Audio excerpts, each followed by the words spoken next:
صلوات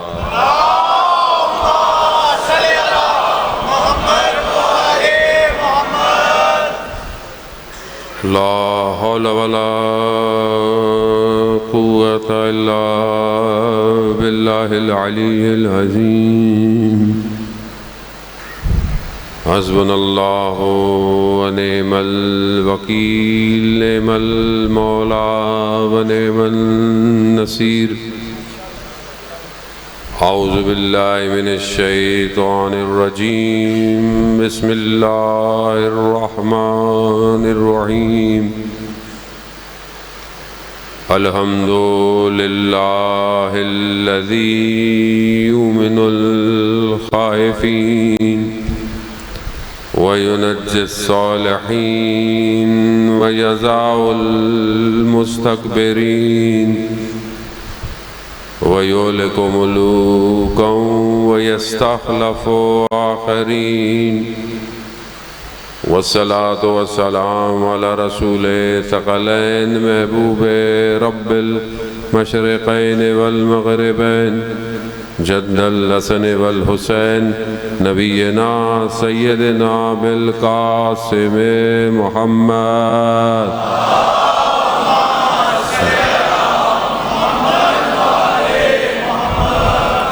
وعلى آلہ الطیبین الطاہرین المعصومین لا سیما بقیت اللہ فی الارضین روحی وارواحنا لتراب مقدم الفدا واللعنۃ اللہ علی اعدائہم اجمعین بسم اللہ الرحمن الرحیم رب اشرح لی صدری ویسر لی امری واحلل عقدۃ من لسانی یفقہوا قولی اما بعد فقط قال رسول اللہ صلی اللہ علیہ وآلہ وسلم ان الحسین مصباح الہدی والسفینۃ النجات صلوات بھیج دے محمد والے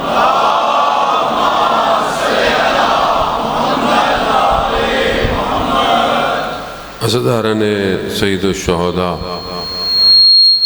ماہ محرم الحرام ہے اور اسی مناسبت سے ایک مجلس آپ کی خدمت میں خداوند متعال کی بارگاہ میں شکر گزار ہیں کہ اس نے یہ توفیق عطا فرمائی۔ مجلس مقصد امام حسین کو بیان کرنے کے لیے ہے۔ امام کا مقصد کیا ہے؟ خود امام کے اپنے اقوال سے ظاہر ہوتا ہے۔ امام نے جب مدینہ چھوڑا تو امام خود ارشاد فرماتے ہیں کہ میں اپنے جد کی امت کی اصلاح کے لیے نکل رہا ہوں۔ تو اصلاح جو ہے وہ مقصد ہے اور یقیناً اس دور کے معاشرے کو سمجھنا بھی بڑا ضروری ہے کہ آخر اس دور میں ایسا کیا ہوا تھا کہ امام حسین علیہ السلام کو مدینہ چھوڑنا پڑا۔ یہ بہت سارے اسپیکٹ ہیں، وقت بہرحال ہمیشہ کی طرح اتنا نہیں ہوتا کہ بہت کچھ کہا جائے، جتنا بہرحال انسان توانائی طاقت دے۔ پہلی جو چیز امپورٹنٹ ہے وہ یہ ہے کہ امام کو پہچاننا بہت ضروری ہے۔ بغیر امام کی معرفت کے ہم امام کے مقصد کو بھی پہچان نہیں سکتے۔ ظاہر ہے جب آپ کسی کو پہچانیں گے نہیں تو اس کے کام آپ کو کیسے پتہ چلے گا کہ اس نے کیا کیا؟ اور یہی ایک وجہ ہے کہ ویسے تو خیر سید الشہداء کا اپنا کرم ہے اور یہ خود معجزہ الہی ہے کہ یہ ذکر پوری دنیا میں اتنا ہے کہ کوئی اور ذکر نہیں ہوتا اس میں، لیکن اس کے باوجود بھی بہت سارے لوگ، ایک طبقہ جو جس کو ہوتا ہے کہ آخر ایسی کیا وجہ ہے کہ بھائی اتنا گریہ کرتے ہیں، اتنا روتے ہیں، اتنا یاد کرتے ہیں۔ یہاں یہ سمجھنا ضروری ہے کہ یہ کون ہے جس کے لیے یہ سب کیا جا رہا ہے۔ جب تک یہ بات منتقل نہیں ہوگی، جب تک انسان اس مقصد کو پہچان نہیں سکتا۔ دیکھیں امام حسین علیہ السلام کے اپنے جملے، خاص طور پر وہ آخری جملہ رضن بقضائہ و تسلیما لامرہ، پروردگار تیری رضا پہ، تیری قضا پہ، جو تو نے میری تقدیر میں اس پہ راضی ہوں، اور جو تیرا امر ہے میں اس پہ تسلیم ہوں۔ تو یہاں پوری کربلا میں اگر کوئی چیز نظر آتی ہے تو وہ لا الہ الا اللہ ہے، یعنی امام حسین نے جو قدم اٹھایا وہ صرف اور صرف اللہ کے دین کی بقا کے لیے تھا۔ تو اب یہ جو دین بچا ہوا ہے، اور یہ جو دین ہے آج، یہ جو ہم سب کی نمازیں ہیں، یہ جو ہمارے روزے ہیں، ہمارے حج ہے، یہ سب امام حسین علیہ السلام کے صدقے میں ہے۔ کیوں؟ کیونکہ یہ جب تک آپ کو سمجھ نہیں آئے گا کہ اس دور کے اندر مسئلہ کیا تھا، آخر کیا چیز تھی کہ امام کو اتنا بڑا قدم اٹھانا پڑ گیا۔ بعض لوگ تاریخ کو مخدوش کرنے کے لیے، چیزوں کو چھپانے کے لیے اپنی سٹوری ڈیولپ کرتے، اور ویسے بھی ہر حادثے پہ 3 سٹوریاں ہیں۔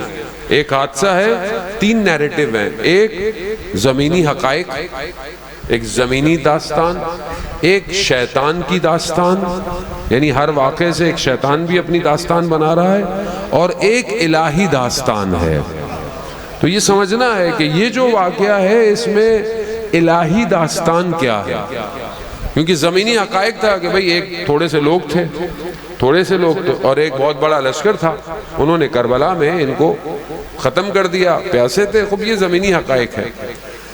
شیطانی حقائق 2 بادشاہوں کی جنگ تھی، زمین کی جنگ تھی، حکومت کی جنگ تھی، یہ شیطانی حقائق ہیں۔ مگر امام حسین کو کون سی ظاہری حکومت کی تمنا تھی؟ نہیں تمنا تھی، اور نہ امام حسین کا تقابل تھا کسی کے ساتھ۔ ہاں مقابلہ ضرور تھا، لیکن یہاں کون تھا اور وہاں کون تھا یہ سمجھنا ضروری ہے۔ یہ جو کربلا آیا ہے یہ انبیاء کا وارث ہے، یہ سمجھنا ضروری ہے، یہ انبیاء کا۔ السلام علیکہ یا وارث آدم صفت اللہ، میرا سلام ہو کس پر؟ جو آدم کا۔ السلام علیکہ یا وارث نوح، نبی اللہ، نبی نوح کا وارث ہے، عیسیٰ کا وارث ہے، موسیٰ کا وارث ہے، یہ وارث آیا ہے۔ تو اب آپ ادھر سے سمجھ جائیں کہ ادھر کون ہوگا۔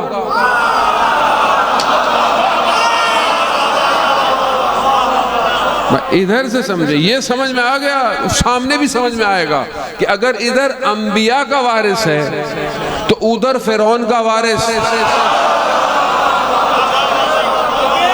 نمرود کا وارث، قارون کا وارث، باقی وراثتیں آپ اچھی طرح جانتے ہیں بھائی، وارث۔ اب یہ سمجھنا ضروری ہے کہ بھئی یہ معرکہ کیا ہے۔ یہ معرکہ ایک تاریخی واقعہ نہیں ہے، یہ حق اور باطل کا معرکہ ہے۔ جب تک یہ سمجھ میں نہیں آئے گا انسان اپنی زندگی کو امام حسین کے راستے پہ نہیں گزار سکتا۔ آپ یاد رکھیں، جنہوں نے اس راستے پر جان دی، جان دے رہے ہیں، وہ جانتے ہیں حسین کون ہے۔ ایسے کوئی نہیں جان دیتا، جان دینا سب سے بڑی بات جان دینا ہے، ورنہ ساری چیزیں آپ کس لیے کرتے ہیں؟ کھاتے، کماتے، جو بھی کر رہے ہیں کس لیے کر رہے ہیں؟ بھئی جان بہتر ہے۔ لیکن اگر کوئی جان دے دے، یعنی یہی سب سے زیادہ مہم چیز ہے، اور یہی سید الشہداء نے خود فرمایا۔ میں بس چھوٹے چھوٹے سے مولا کے اپنے اقوال سے آپ کو اس مقصد تک لے کے جاؤں، عزیزان محترم خدا ہماری مدد کرے۔ امام نے جب مکہ چھوڑا تو امام نے خود شرط کو بیان کیا، کہا کہ دیکھو اگر تم میں سے کوئی اپنی جان کا بذل کر سکتا ہے، یعنی خون کی قربانی دے سکتا ہے، پہلی شرط تھی خون کی قربانی، یعنی جان دو، اپنی جان کو قربان کر سکتے ہو، پہلی۔ دوسرا امام نے کہا اگر تم لقاء اللہ چاہتے ہو، اللہ سے ملاقات چاہتے ہو، یہ دوسری شرط تھی۔ تیسری پھر امام نے کہا تم دنیا کو ترک کر سکتے ہو، چھوڑ سکتے ہو۔ پھر امام نے کہا فَلْيَرْحَلْ مَعْنَا، پھر تم ہمارے ساتھ کوچ کرو۔ شرط یہی ہے، بھئی جان دینی پڑے گی، اللہ سے ملاقات اور بہرحال دنیا ترک کرنی پڑے گی۔ بھئی یہی 3 جملوں میں نے مجلس آپ کی خدمت میں پیش کرنی ہے۔ اذان محترم، وہ جان دینا مشکل کام، سب دے دیتا ہے آدمی، جان نہیں دی جاتی۔ تاریخ گواہ ہے، امام کا کارواں جاری ہے، امام نے خط بھی لکھے لوگوں کو، راستے میں بھی امام نے لوگوں کو دعوت دی آپ کے سامنے۔ ترامہ ایک شخص ہے، امام کی سواری گزری تو اس نے کھیت ویت بنائے ہوئے تھے، امام کو بلایا، دیکھا مولا وہ کنواں جو ہے میرا، اس کا پانی نمکین ہے، شور ہے۔ امام نے اپنے لاب دہن مبارک سے اس پانی کو میٹھا کر دیا، میٹھا کر دیا۔ امام جانے لگے، امام نے کہا چلو ہمارے ساتھ۔ کہا مولا میں نے یہ سب بنایا ہے، میرا گھوڑا لے جائیں، میری تلوار لے جائیں۔ امام نے کہا مجھے تمہارے گھوڑوں اور تلواروں کی ضرورت نہیں ہے، مجھے تمہاری ضرورت ہے۔ لیکن خود نہیں آدمی دے رہا، خود دینا اصل میں اپنے آپ کو دے دینا آسان نہیں ہے۔ دوسری طرف زہیر ابن کین تاجر، آج کے حساب سے بزنس مین، بڑا کاروان ہے، پورا کاروان ہے، پورا سیٹ اپ چل رہا ہے۔ راستے میں امام کے مقابلے میں کسی جگہ پر کہیں پڑاؤ ڈلا ہوا، امام کا قاصد آیا، کہا امام حسین کا قاصد آیا ہے، آپ کو بلا رہا ہے۔ کہتے ہیں ہاتھ میں نوالا تھا، وہیں رک گیا، اپنی زوجہ سے کہا جس بات کا ڈر تھا وہی ہوا۔ کہا کیا ہوا؟ کہا اگر امام حسین نے بلا لیا میں رکوں گا نہیں، میں رکوں گا۔ یا یہ یاد رکھیں زہیر ابن کین دوسرے مسلک کا ہے، دوسرے مسلک کا ہے۔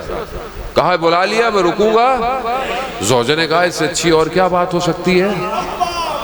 ذیشان حیدر جوادی یا اللہ مقامہ پڑھا کرتے تھے کہ قاصد حسین کے قدموں پر زہیر کے قدم پڑے، تقدیر بدل گئی، بدل گئی۔ واپس آیا، سب کو کہا جاؤ، پورے کاروان کو چھوڑ دیا، سب جاؤ۔ زوجہ کو بھی بھیج دیا، کہا ایک یہ شخص ہے، دنیا بہت ساری تھی پھر بھی جان دے دی، دے دی۔ زہیر ابن کین نے جان دی ہے۔ کہاں پہنچ گئے؟ آج آپ سلام کرتے ہیں السلام علیکہ یا اصحاب الحسین، وہ دے دی۔ کیوں؟ کیونکہ وہاں دی جان جہاں جان کی قیمت سب سے بلند ہے۔ یا یوں میں کہوں کہ انسان کی جان کی ایک قیمت ہے اور بازار قیمت لگا رہا ہے، دنیا بھی آپ کی قیمت لگاتی ہے نا، دنیا آپ کی قیمت لگا رہی ہے، اور ایک قیمت کہیں اور لگ رہی ہے۔ مولا متقیان حضرت علی ابن ابی طالب علیہ السلام، اللہم صلی علی محمد، امام ارشاد فرماتے ہیں تمہارے نفس کی کم سے کم قیمت جنت ہے۔ تمہارا جو نفس ہے اس کو اگر بیچنا ہے نا تو اس کو، میں جوانوں سے کہہ رہا ہوں، اس کو موبائل پر کسی نامحرم تصویر کے لیے مت بیچو۔ بیچنا ہی ہے نا تو کم سے کم جنت کے لیے بیچو، کم سے کم۔ اب ظاہر ہے سوشل میڈیا کا دور ہے، آپ جوان ہیں، ساری موبائل آپ کے ہاتھ میں، کوئی فلٹر نہیں ہے، کوئی رکاوٹ نہیں ہے، کوئی دیکھ نہیں رہا۔ علم یعلم بأن اللہ یرا، مگر کیا تم نہیں جانتے کہ خدا دیکھ رہا ہے؟ خدا دیکھ رہا ہے، خدا دیکھ۔ قیمت اگر لگانی ہے تو کم سے کم ہے، یہ زیادہ قیمت نہیں ہے، یہ کم سے کم قیمت جنت ہے۔ زیادہ قیمت لگانی ہے تو دیکھیں آپ، محسن حجاجی ایک شہید ہے ایران کا، جناب سیدہ ثانیہ زہرا سلام اللہ علیہ، اللہم صلی علی محمد وآل محمد، کہ حرم کا دفاع کرتے ہوئے شہید ہو گیا، گردن کاٹ دی گئی، بدن کے اعضاء کاٹ دیے گئے، سب ٹکڑے ہو گئے۔ اس نے اپنے بچے کو وصیت لکھی تھی جب جا رہا تھا، بچہ بہت چھوٹا تھا، اب تو بڑا ہو گیا۔ اس نے اس کو کہا تھا بیٹا دنیا بہت پر آشوب ہے، دنیا میں فتنے ہیں، دنیا میں فساد ہے، دنیا میں مشکلات ہیں، اپنا خیال رکھنا، اور اپنے آپ کو اس مقام پر لے جانا کہ خدا تمہارا خریدار بن جائے. خدا تمہیں خرید لے. جب خدا تمہیں خرید لے گا تو پھر دنیا تمہاری قیمت نہیں لگا سکتی. اور جسے حسین خرید لے، اللہ اکبر، حسین جسے خرید لے عزیزان محترم، اس کی دنیا کوئی قیمت. اس لیے تو ہے ایک آنسو کا قطرہ جہنم کی آتش کو ٹھنڈا کر دیتا ہے. حدیث ہے ساری آنکھیں روز محشر میں گریہ کریں گی مگر سوائے اس آنکھ کے جو امام حسین پر روئی ہوئی ہوگی. امام حسین ہے، کریم ہے. امام حسین پوچھتا نہیں ہے آپ سے کہ پورا سال تم نے کیا کیا، یہ نہیں پوچھتا. نمازیں کتنی پڑھی، روزے کتنے رکھے، کیا کیا، نہیں. فرش ازا بچ گیا، آ جاؤ، جیسے بھی ہو آ جاؤ. حسین ہے. یہ ہم ہیں، ہمیں کسی کے بارے میں پتہ چل جائے تو ہم کہتے ہیں نہیں اس سے بات نہیں کرنی، صحیح آدمی نہیں ہے. ہمیں کسی کو پتہ بھی چل جائے، کسی کو کچھ دیکھ لیں کرتے ہوئے، ہمارا تو دیکھیں حالت یہ ہے. نہیں کوئی اچھائیاں تو یاد ہی نہیں رکھتے ہم کسی کی، برائیاں یاد رہتی ہیں. لیکن آپ دیکھیں وہ کتنا کریم ہے. ہر روز ہر سال بلا رہا ہے. اور کیوں نہ ہو، صفات الہی کا مظہر ہے. صفات الہی آپ جانتے ہیں نا، ایک ذات الہی ہے، ایک صفات الہی ہے. ذات میں انسان نہیں کر سکتا نا، اہل بیت نے منع کیا ہے. لیکن صفات یعنی جو ایٹریبیوٹس ہیں، وہ ایٹریبیوٹس آپ کو کہاں نظر آئیں گے؟ وہ اہل بیت میں نظر آتے ہیں نا، وہ انہی 14 معصومین کے اندر ہیں. وہ صفات، خدا کی صفات کیا ہے؟ فجر کی نماز نہیں پڑھی آپ، خدا کچھ نہیں کہتا. کہتا ہے بندہ میرا ظہر میں آ جائے گا. ظہر بھی نہ پڑھو، کہتا ہے عصر میں آ جائے گا. عصر بھی نہیں پڑھی، کہا مغرب میں آ جائے گا. مغرب بھی نہیں پڑھی، کہا عشاء میں آ جائے گا. عشاء بھی نہیں پڑھی، پھر کہتا ہے کوئی نہیں کل دوبارہ فجر میں آئے گا. رزق روکتا نہیں ہے، ہوا روکتا نہیں ہے، پانی روکتا نہیں ہے. خدا ہے، خالق ہے، وہ رحمان ہے. اس کا کام مخلوق سے محبت ہے. وہ مخلوق کو ہدایت دینا چاہتا ہے. لیکن ایک ہم لوگ ہیں، کسی کو ہدایت، تم تو جنت میں نہیں جاؤ گے، لگتا ہے جنت تو ہماری ہے. ایسی ہے نا، ہمارے ہاں تو سارے فرقے ایک دوسرے کو جہنم بھیجنے کے چکر میں ہیں. سارے فرقوں کا یہی حال ہے. وہ کوئی راضی نہیں ہے. کوئی یہ نہیں کہتا چلو تھوڑا بہت ڈسکاؤنٹ دے دیں گے آپ کو بھی لے چلتے ہیں بھائی. نہیں، کوئی نہیں. جنت میں کوئی نہیں آئے گا. جنت کس کی ہے بھائی؟ جنت میں کون جائے گا؟ سوال ہے یہ. بہرحال جنت میں فرقہ جائے گا یا امت جائے گی؟ امت جائے گی. اب روایت تو ہے نا کہ بھئی ایک فرقہ جائے گا. اب وہ ایک فرقہ بھی بہرحال ایک امت بنے گی تو جائے گی. اب اس ایک امت کو سمجھنا بڑا ضروری ہے عزیزان محترم. اور ویسے بھی جن کی جنت ہے، اگر ان سے پی آر بنا کے نہ رکھی،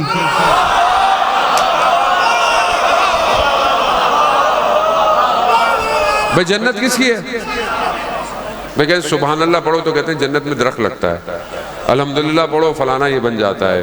اچھی بات ہے، بن جاتا ہے. لیکن ادھر جانے کے لیے ویزا بھی تو چاہیے. تو ویزا کون دے گا؟ وہی دے گا نا جو سردار ہے جنت کے. وہ ضروری ہے زیادہ محترم. اب آپ دیکھیں کریم کتنا ہے.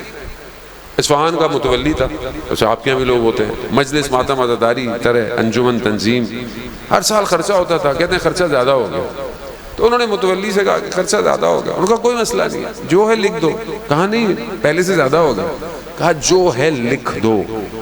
جو تھا لکھ دیا. اس نے دیکھا بھی نہیں، اس نے چیک پہ سائن کر دیا. کہا لے جاؤ. کہتے ہیں اس زمانے میں عالم دین تھے، حرم میں متولی تھے.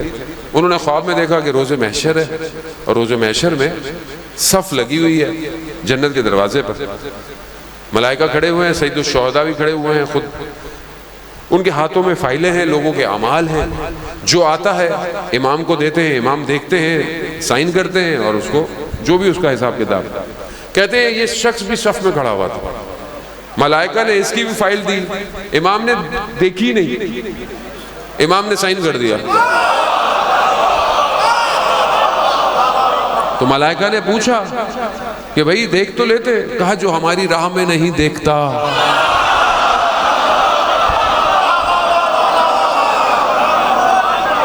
ہم بھی اس کے لیے۔ اب اس کا مطلب یہ نہیں کہ بہرحال آپ بولیں گے مولانا صاحب نماز نہیں پڑھنی، فلانا نہیں کرنا، نہیں، ایسا نہیں۔ وہ حدیث بیان کرتا ہوں آپ کو، قالا امام صادق علیہ السلام صلی علی محمد وعلی، امام ارشاد فرماتے کہ وہ لیس من شیعتنا، وہ ہمارا شیعہ ہی نہیں جو تہجد کی نماز ترک کر دے۔ نماز تو دوسری ہے، عام نماز کی بات ہی نہیں کی مولا نے، تہجد چھوڑ دے۔ اللہ ایسی قیمت ایسے تھوڑی لگتی ہے، پھر قیمت لگنے کے لیے مہنگا ہونا پڑتا ہے بھائی، کچھ کریں گے تو ہی کچھ قیمت لگائے گا نا پروردگار۔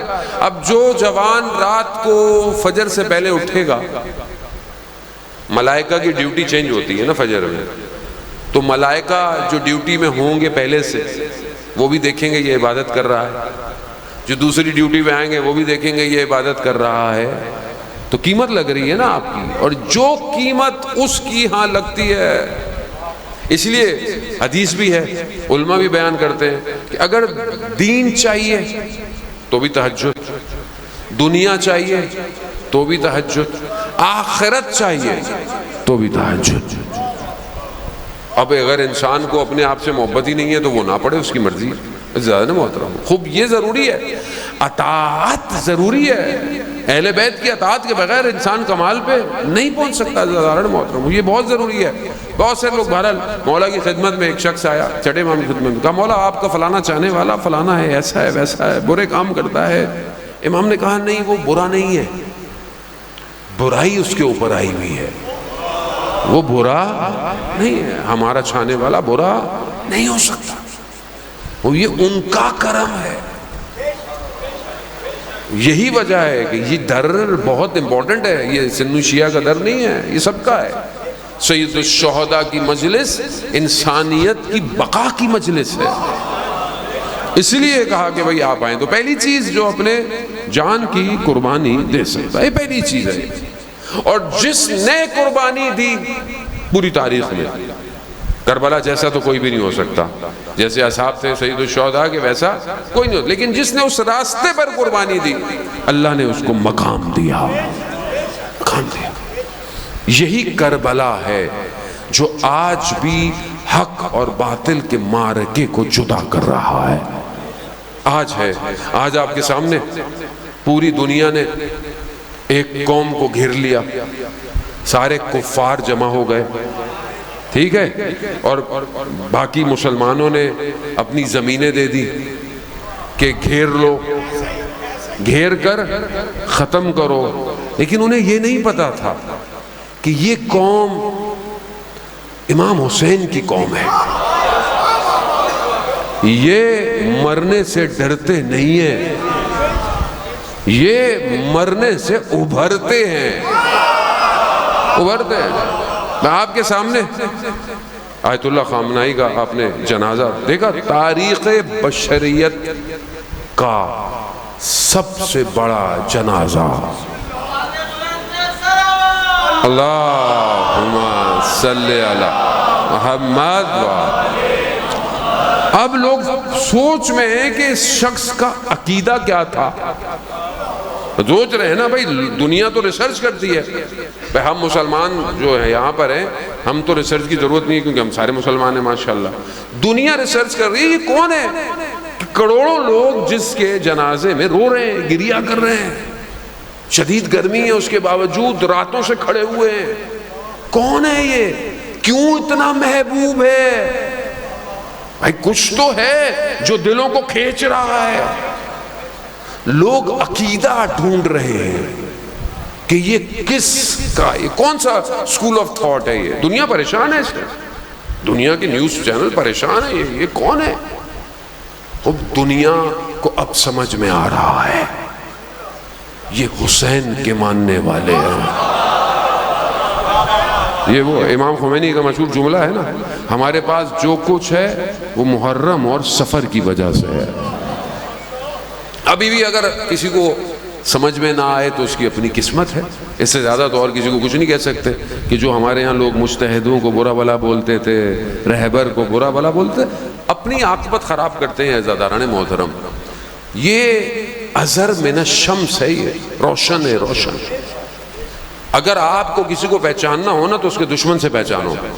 دشمن کون ہے ان کا؟ دشمن کون ہے ان کا؟ پورا کا پورا کفار۔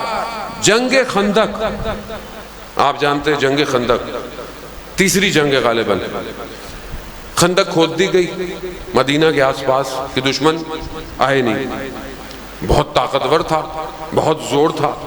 عمر بن عبدود لعین میں اس نے جم مار کر اپنے گھوڑے سمیت آ گیا۔ مسلمان خوف میں آ گئے کیونکہ طاقتور شخص تھا اپنے زمانے کا، رستم پہلوان کی طرح تھا، اور اس نے آ کر چیلنج کیا، آؤ۔ کوئی نہیں آیا۔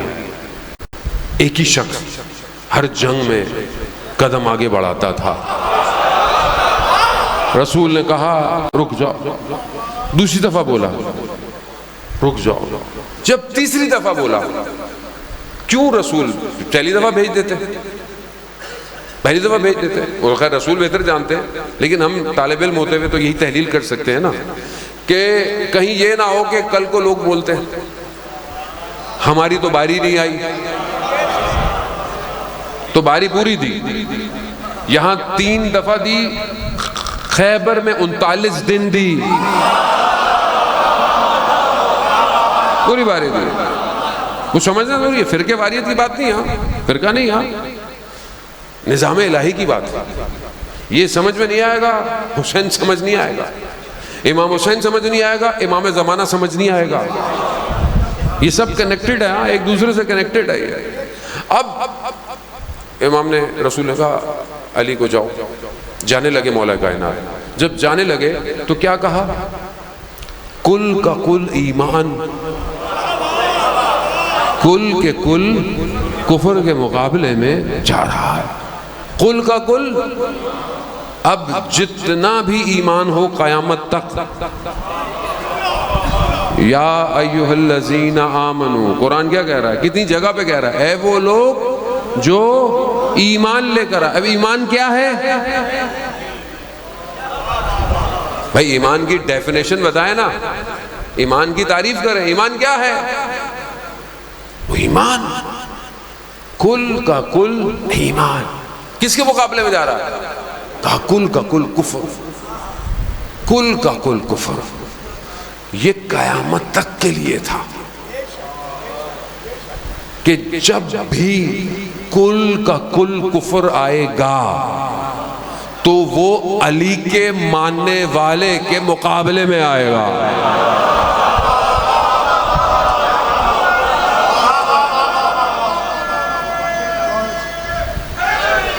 یار بھئی ایمان والے کے پاس آئے گا۔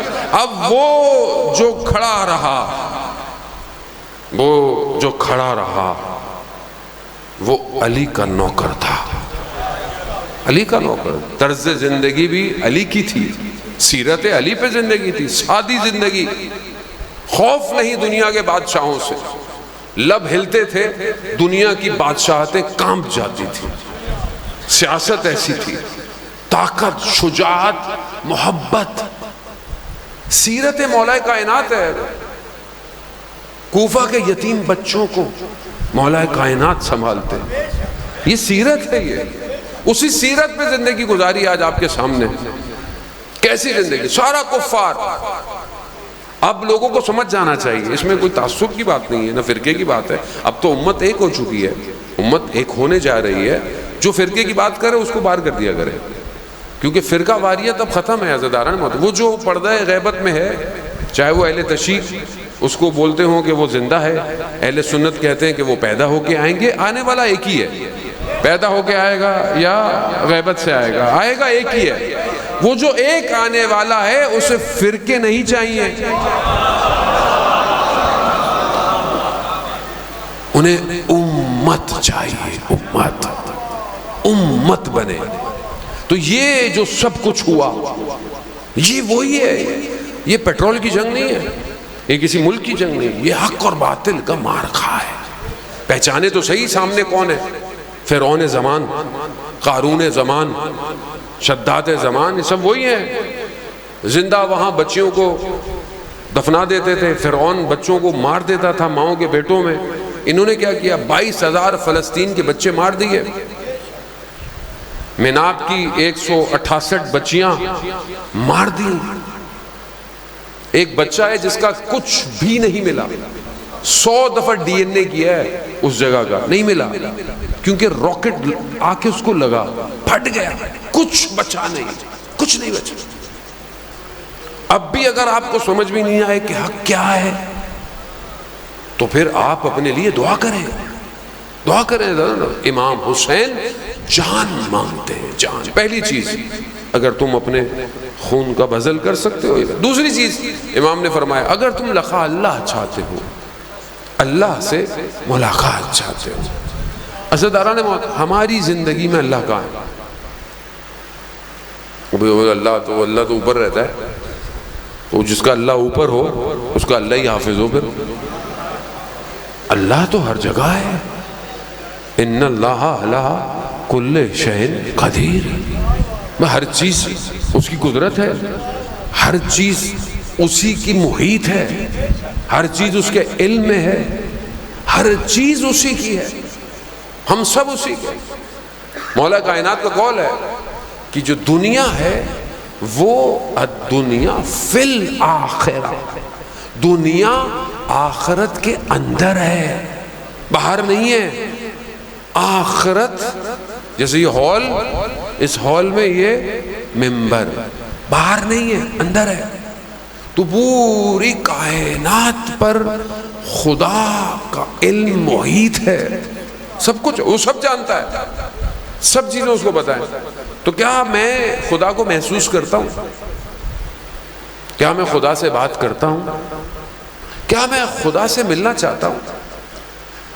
ملک الموت تشریف لائے کس کے پاس؟ حضرت ابراہیم۔ کون ہے؟ خلیل اللہ، اللہ کے دوست۔ حضرت ابراہیم نے پوچھا ملک الموت سے کیسے آنا ہوا، زیارت کرنے آئے ہو یا روح قبض کرنے آئے ہو؟ کہا روح قبض کرنے آئے ہو۔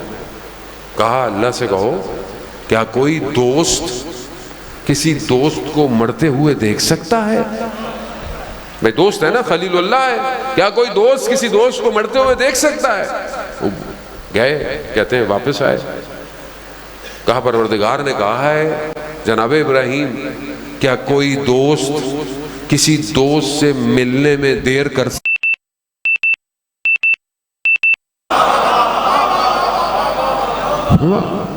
ملاقات بھائی کوئی دیر کر سکتا ہے؟ خدا کہہ رہا ہے میں موت ہمارے لیے، مطلب جو دنیا میری طرح لوگ ہیں اس کو لگتا ہے موت یعنی فنا، یعنی ختم ہو گیا سب کچھ، جبکہ موت تو انتقال ہے۔ بھائی جیسے آپ اپنی زمین انتقال کرتے ہیں نا، کیا زمین مر جاتی ہے کیا؟ بھئی آج آپ کی تھی کل کسی اور کی ہو گئی، زمین تو وہی رہتی ہے، منتقل ہو جاتی ہے۔ تو انتقال کا مطلب ہے کہ ہم بھی منتقل ہوں گے، مریں گے تھوڑی۔ جب یہ کانسیپٹ بدل جائے تو پھر آدمی مرنے کا انتظار کرتا ہے، اور جو جہاں جانا چاہتا ہو اور اس نے وہاں کی تیاری کی ہو تو وہ خوشی سے جاتا ہے، ایسی ہے نا، خوشی سے جاتا ہے۔ معراج میں حضرت محمد مصطفیٰ صلی اللہ علیہ وآلہ وسلم معراج پہ پیغمبر گئے، آپ جانتے ہیں حدیث بہت طولانی ہے، بہت سارے مختلف لوگوں کو دیکھا، تو ایک جگہ دیکھا کہ بہت میدان سا ہے سفید سا، وہاں ملائکہ کچھ بنا رہے ہیں، کچھ چاندی سے، سونے سے کچھ بناتے ہیں، پھر رک جاتے ہیں، پھر بناتے ہیں، پھر رک جاتے ہیں۔ تو سرکار نے پوچھا کہ یہ کیا ہے؟ کہا یہ فرشتے ہیں جو زمین سے ذکر کو اوپر بھیجتا ہے، تب یہ کام شروع کر دیتے ہیں، تب ختم ہو جاتا ہے، رک جاتے ہیں۔ یعنی جو ہم بھیجیں گے وہی وہاں بنے گا۔ بھائی آپ شہر، اب تو گاؤں ہے آپ کا، شہر ٹائپ کا ہی ہے، شہر کے بالکل ساتھ ہی ہے آپ کا، آپ یہاں سے 20-30 کلومیٹر کسی جگہ پر آپ نے کوئی پلاٹ لیا کسی سوسائٹی میں، ٹھیک ہے، اب آپ پیسے بھیجتے رہے اور آپ کا پلاٹ بنتا رہا، اور آپ نے پیسے پتہ نہیں کس کو دیے، اب آپ بولا چلو بھائی اب تو سال ہو گیا میں جاؤں، تھوڑا گھر شر بن گیا ہوگا، اب آپ وہاں گئے دیکھا تو وہاں تو کچھ بنا ہی نہیں ہوا۔ آپ پوچھیں گے بھائی میں نے تو مال بھیجا تھا، کہاں گیا؟ کہا نہیں، جو بھیجا تھا وہ رستے میں غائب ہو گیا۔ کیوں؟ کیونکہ بہت سارے عمل ایسے ہیں جو نیک اعمال کو کھا جاتے ہیں، کھا جاتے ہیں، جس میں سے ایک عمل غیبت ہے۔ غیبت ایک ایسا عمل ہے جو آپ کی نیکیوں کو دوسروں کے حصے میں ڈال دیتا ہے۔ سارے دن محنت کی، رات کو غیبت کر دی۔ غیبت کا مطلب کیا؟ غیبت کا مطلب ہے کہ آپ کسی کی برائی اس کے پیچھے بیان کریں، اس کے سامنے نہ کریں۔ البتہ کسی کی برائی اس کے سامنے بھی نہ کریں، لوگ نہ بیٹھو۔ ہاں اگر آپ اچھے دوست ہیں تو آپ اکیلے میں اس کو بتائیں کہ بھائی یہ پرابلم ہے، آپ اچھا ہو جائے۔ اچھا دوست وہی ہے جو خلوت میں آپ کی برائی کی نشاندہی کرے، اچھا دوست وہی ہے۔ جو مجمع میں آپ کی برائی بیان کرے وہ آپ کا دوست نہیں ہے۔ تو بہرحال جو بھیجیں گے وہی جائے گا۔ اب کسی کو آپ یہاں سے انشاءاللہ مثلا حج پہ جانا چاہتے ہیں، عمرے پہ اللہ تعالیٰ آپ سب کو لے کے جائے، حج پہ جائے، زیارت سید الشہداء کربلا لے کے جائے، وہ اب آپ جانا چاہتے ہیں تو آپ تیاری کریں گے تو جائیں گے۔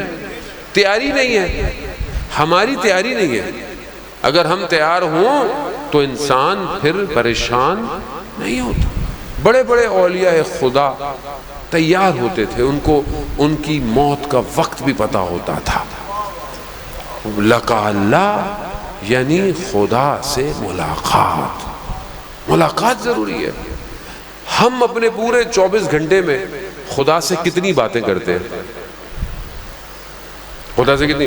بھائی جس کے پاس جانا ہو، جس کا سب کچھ ہو، آپ کا کوئی باس ہے، آپ کہیں کمپنی میں جاب کرتے ہیں، یا کوئی آپ کا ایسا شخص ہے جس نے آپ کے لیے بڑا کام کیا ہو، بڑا آپ کے لیے احسان کیا ہو، اس کا فون آ جائے کسی بھی وقت، آپ کاٹیں گے؟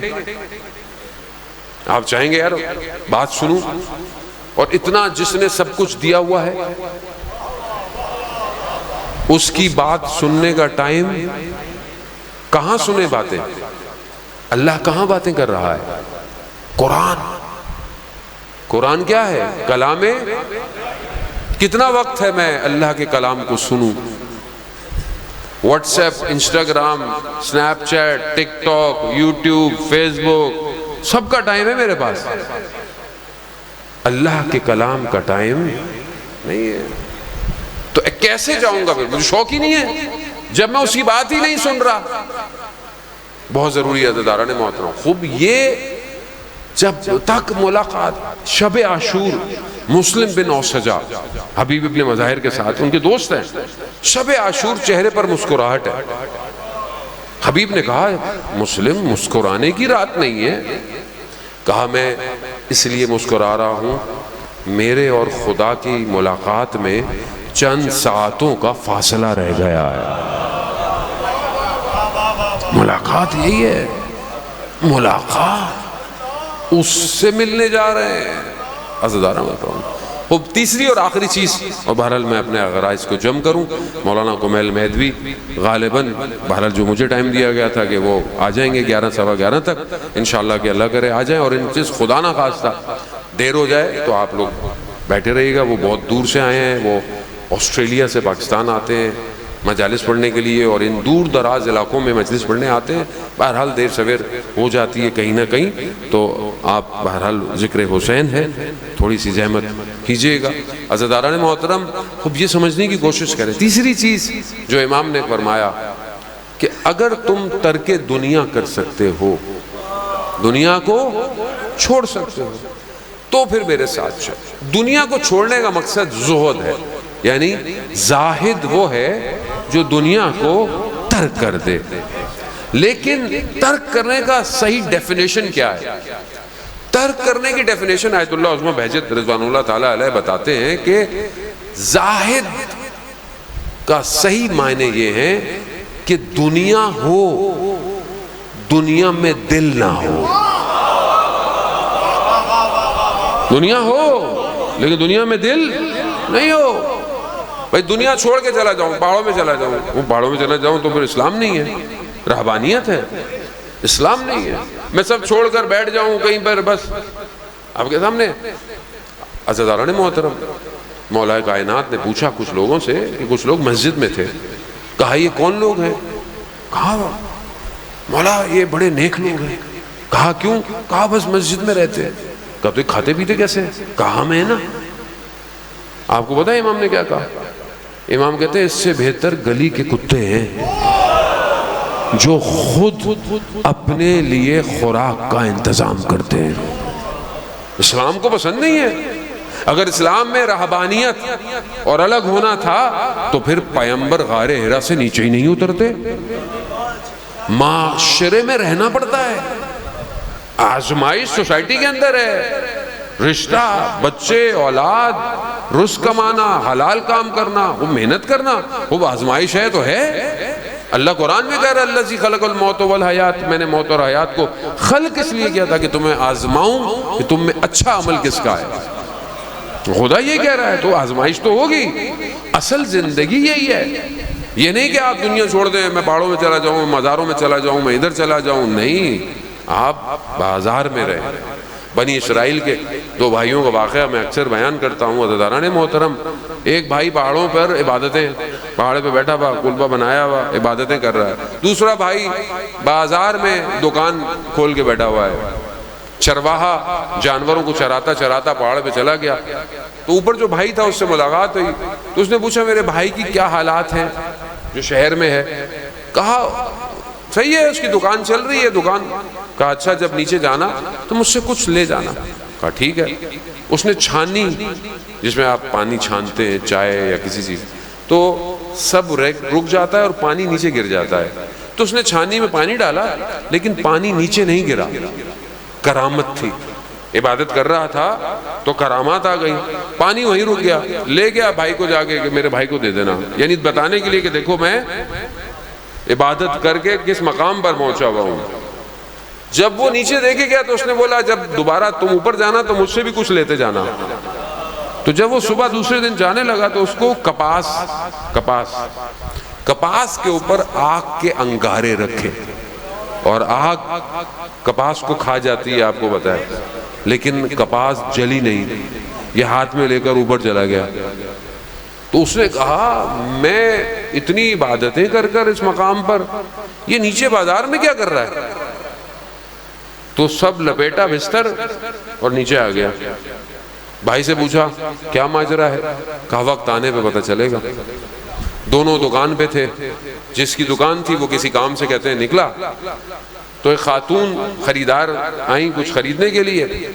تو اچانک سے اس کا ہاتھ نظر آیا, اور یہ جو بھائی اوپر سے آیا تھا نیچے, اس کی نگاہ ہاتھ پہ پڑی. شیطان نے وسوسہ کیا, جیسی وسوسہ کیا ہاتھ لگ گیا. ہاتھ لگا, چھاننی کا پانی گرنا شروع ہو گیا. وہ بھائی آیا تو اس نے کہا پہاڑوں پر رہ کر عبادت کرنا آسان ہے, بازار میں کھڑے ہو کر خدا کی طرف توجہ رکھنا مشکل کام ہے. کمال یہ ہے وہ دنیا ہو دل دنیا میں نہ ہو. بس سب بند کر دو, سب کاٹ دو, ویسے تھوڑی چلے گا. ایسے تو کوئی امتحان ہی نہیں ہوا آپ کا. امتحان تو یہ ہے کہ آپ امتحان میں پڑھو اور جو امتحان میں پڑھتا ہے اللہ اسے کامیاب کرتا ہے اور اللہ پھر مقام کو بلند کرتا ہے۔ ایسے نہیں ہوتی آزمائشیں، یہ ساری آزمائشیں پروردگار قرآن میں کہہ رہا ہے اذ ابتلا ابراہیم، ہم نے ابراہیم کو مبتلا کیا آزمائش میں۔ آزمائش تھی نا آپ کے سامنے، بھائی بیٹے کو مار دو، بیٹے کو، نبی تھے، ذہن میں رکھا کریں، یہاں مغالطہ ہو جاتا ہے لوگوں کو۔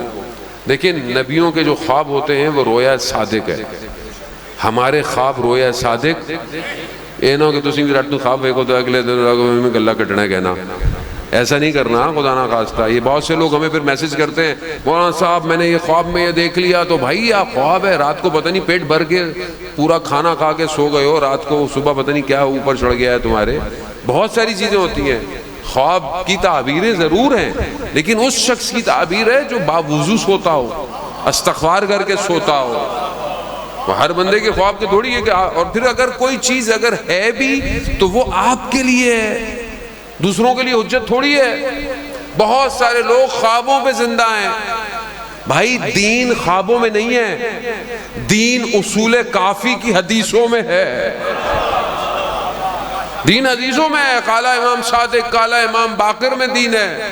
تو یہ بہت ضروری ہے۔ نبی کا خواب رویا صادق ہے، سچا خواب، کہا بیٹے کو خط قربان کرو، بیٹے کو بیٹا کرو، بیٹا تیار ہو گیا۔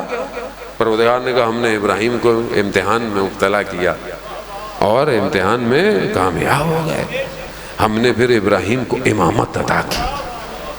خدا درجات بلند کرتا ہے، نبیوں کے بھی درجات بلند ہوتے ہیں۔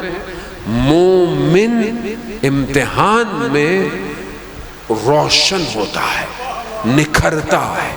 آزمائش بہت ضروری ہے۔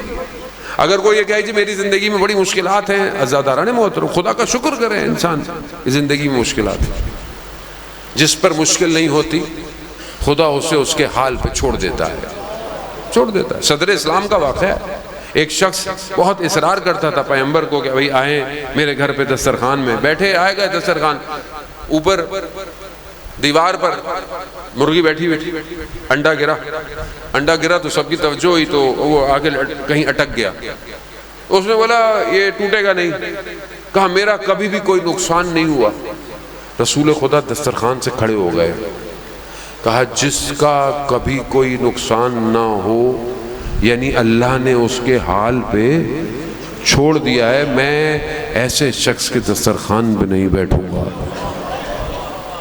مصیبت ہے، صحت کا امتحان ہے، اولاد کا امتحان ہے، آزمائش ہے۔ خدا دے کے بھی امتحان لیتا ہے، لے کے بھی امتحان لیتا ہے۔ خدا ضروری ہے، جب تک آپ پروردگار کو سمجھیں گے نہیں عزیزان محترم، بہت ضروری ہے۔ اور زندگی میں بہرحال مشکلات، تو بہرحال میں اپنے آغرائز کو عزیزان محترم جمع کروں۔ بہت شکریہ آپ کا، محبتوں کا، بانیان کا، آپ کے شہر کا، آپ کے گاؤں کا۔ اللہ تعالیٰ آپ سب کی توفیقات میں اضافہ فرمائے۔ جو بھی بہرحال اس میں اپنا کردار ادا کر رہا ہے، پروردگار اسے اپنی بارگاہ سے اجر کثیر عطا فرمائے۔ عزیزان محترم، مجلس کا مقصد واپس امام کے مقصد کو پہچاننا ہے، اور یہ مجلس اگر اس مقصد پہ نہیں جائے تو یہ امام حسین کی مجلس نہیں۔ امام حسین فرقے کا نہیں ہے، امام حسین سب کا ہے۔ ہم سب کی ذمہ داری ہے کہ ہم اپنی اصلاح کریں، کیونکہ امام اصلاح کے لیے مدینہ چھوڑ کے آئے تھے۔ اپنے آپ کو بہتر کریں، کیوں بہتر کریں؟ کیونکہ کربلا کا اصلی وارث غیبت کے پردے میں ہے، امام وہی ہے، امام وہی ہے۔ بہرحال کیونکہ ہمارے ہاں اہل سنت برات سب آتے ہیں، لیکن بہرحال ان کو عقیدہ بیان کرنا ضروری ہے کہ ہم 12 امام کے ماننے والے ہیں، اثنا عشری یعنی 12 امام، اور یہ 12 کے 12 معصوم ہیں، غیبت کے پردے میں ہے۔ ہاں امام کے 4 نائب خاص تھے جب غیبت صغرا تھی۔ غیبت کبرا میں امام نے کہا جو ہماری احادیث کو بیان کرے وہی ہمارا نائب ہوتا ہے، نائب خاص نہیں ہوتا، ظاہر نائب عام ہوتا ہے۔ مجتہدین یہ علماء، یہ ظاہر ہے اتنے بڑے بڑی شخصیات اور ہستیاں جنہوں نے اپنی زندگیاں قربان کر دی، یہ امام کی طرف لے کے جانے کے لیے ہے۔ اصل وہی ہے جو پردہ غیبت میں ہے، امام وہی ہے۔ وہ امام ہم سے تقاضا کر رہا ہے کہ ہم اپنے آپ کو بہتر کر لیں. کیوں؟ کیونکہ جب تک ہم بہتر نہیں کریں گے وہ نہیں آئے گا. 11 امام لوگوں کے درمیان میں رہے، لوگوں نے ائمہ کا ساتھ ویسے نہ دیا جیسے دینا تھا. خدا نے 12ویں کو اٹھا لیا، کہا جب تک بہتر نہیں ہوگے نہیں آؤں گا، بھیجوں گا. وہ آئے گا، وہ اللہ کا وعدہ ہے. بقیت اللہ خیر لکم، اللہ کا باقی ہے، وہی باقی ہے. خدا قرآن میں کہہ رہا ہے کہ میں زمین کو اصلی وارث کی طرف پلٹا دوں گا. اصلی وارث کون ہے؟ وہی وارث ہے. ہم اپنے آپ کو بہتر کریں، فرقوں سے باہر آ جائیں، ایک امت سازی کریں. ہماری ذمہ داری سب سے پہلے ہم خود ہیں، پھر ہمارا گھر ہے، پھر ہمارا محلہ ہے، پھر ہمارا شہر ہے. ہم اس کو بہتر کریں. ہم بہتر کرنے کے لیے برائی کو روکیں. دیکھیں کوئی بھی چیز اچھی نہیں ہو سکتی جب تک آپ برائی کے راستے کو نہیں روکیں گے. آپ کو پتا ہونا چاہیے کہ ہمارا اصلی دشمن کون ہے. ہمارا اصلی دشمن شیطان ہے. شیطان عدو مبین ہے، کھلا دشمن ہے. ہر نبی کے مقابلے میں آیا، یہی دشمن ہے. اور یہ سب دنیا میں اس کا سسٹم ہے، یہ سارا اسی کا سسٹم ہے. اور یہ وہی سسٹم ہے کہ جو تیار ہو رہا ہے. یہ جو جنگ تھی یہ ایک ٹیسٹ تھا، ٹیسٹ، یہ ٹرائل تھا حق اور باطل کا. اس جنگ میں کئی نقاب اتر گئے. یہ جو اتنے بڑے بڑے نقاب لے کے بیٹھے ہوئے تھے نا مسلمان بھائی، اتنے بڑے بڑے نقاب، اور ہمارے لوگ بھی ان کو خیر خواہ کہتے تھے.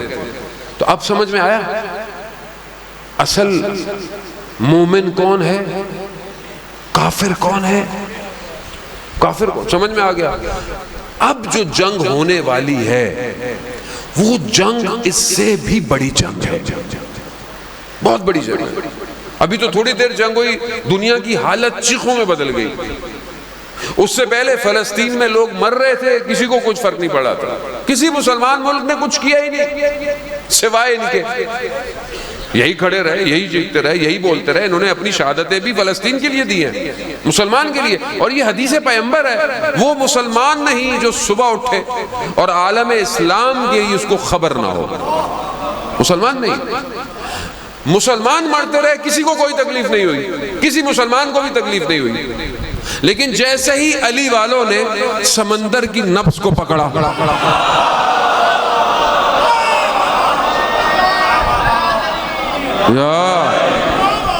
سمندر کی نبض کو پکڑا، خوب یہ سارے جہاز بڑے بڑے بیڑے پانی کے، ہم یہ کر دیں گے، ہم وہ کر دیں گے، ہم یہ کر دیں گے، ہم وہ کر دیں گے. ان کو نہیں پتا یہ کرار کے ماننے والے ہیں، فرار کے نہیں.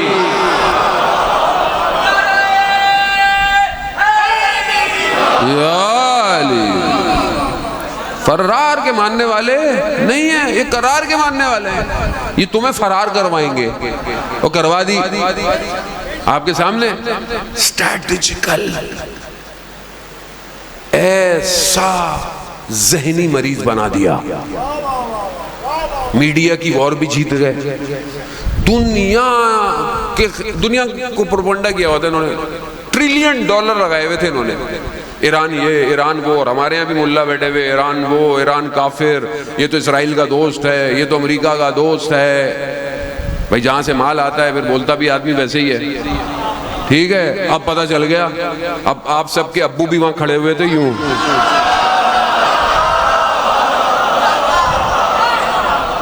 سب کھڑے ہوئے تھے تعظیم کے ساتھ،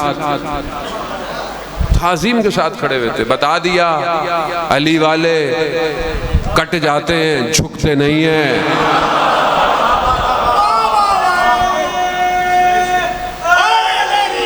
یا علی، یہ ضروری ہے.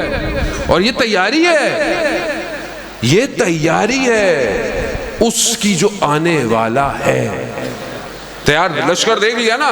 لوگ کہتے تھے امام زمانہ کا لشکر کیسا ہوگا، کون ہوگا. یہ ہے جس کے پاس نہ نیوی ہے، نہ ایئر فورس ہے، کچھ نہیں ہے. اس کے باوجود خوف دنیا کو، خوب ارادہ چاہیے، گردن کٹوانے کی ہمت چاہیے۔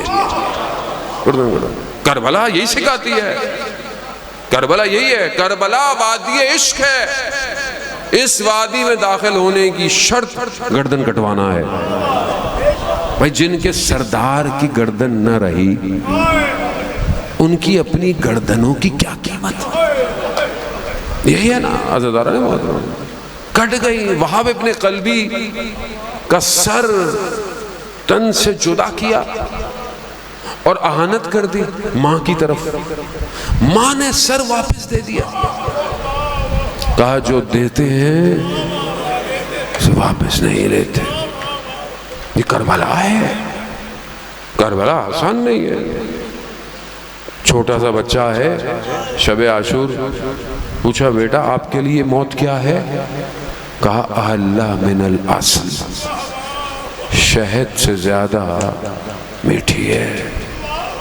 مائیں شب عاشور اپنے بچوں کو تیار کر رہی تھی۔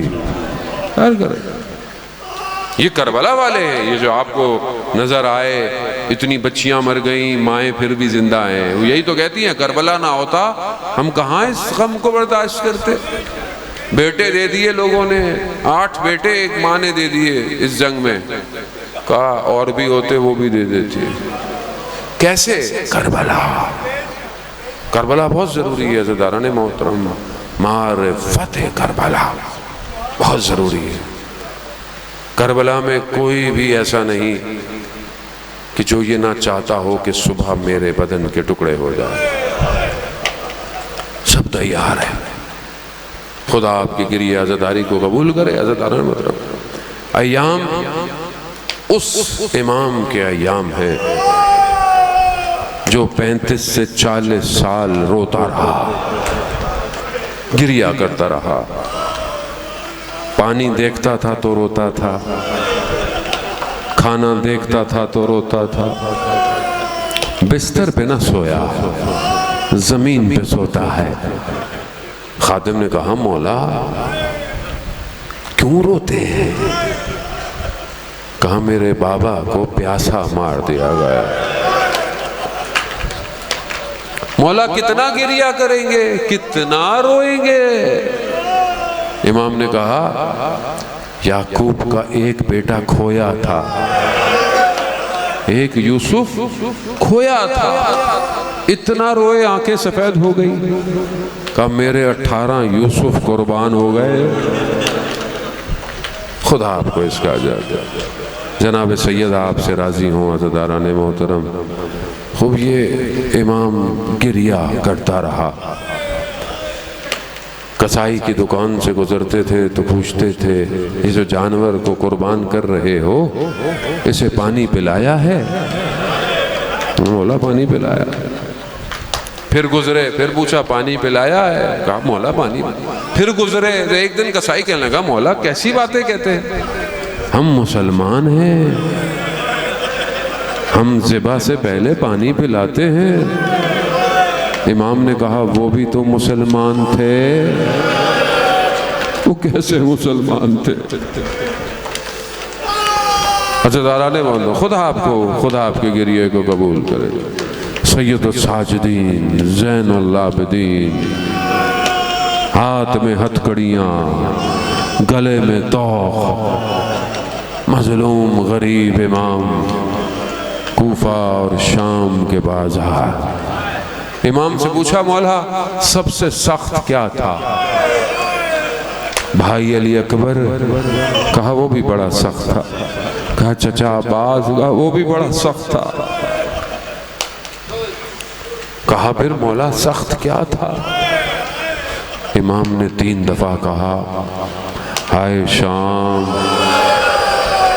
ہائے شام، ہائے شام۔ شام میں ایسا کیا ہو گیا؟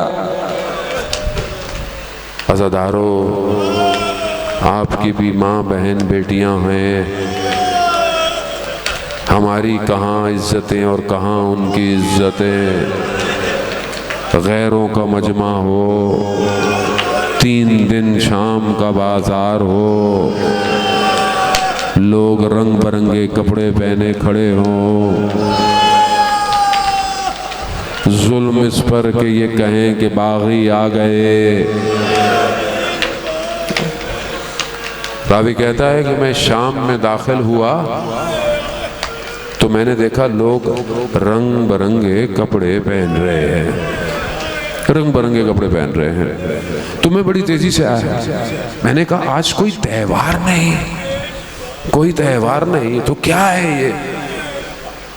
تو میں نے دیکھا ایک سر نیزے پر ہے، سر جانا پہچانا لگ رہا تھا۔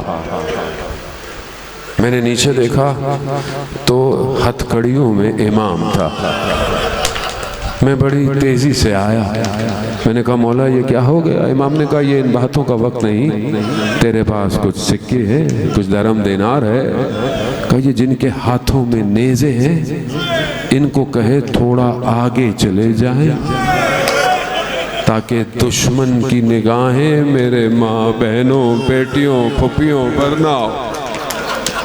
بس آپ نے گریہ کیا، مولانا صاحب بھی تشریف لا رہے ہیں۔ بس عزیزان محترم آخری جملے، خدا آپ سب کی توفیقات خیر میں اضافہ فرمائے۔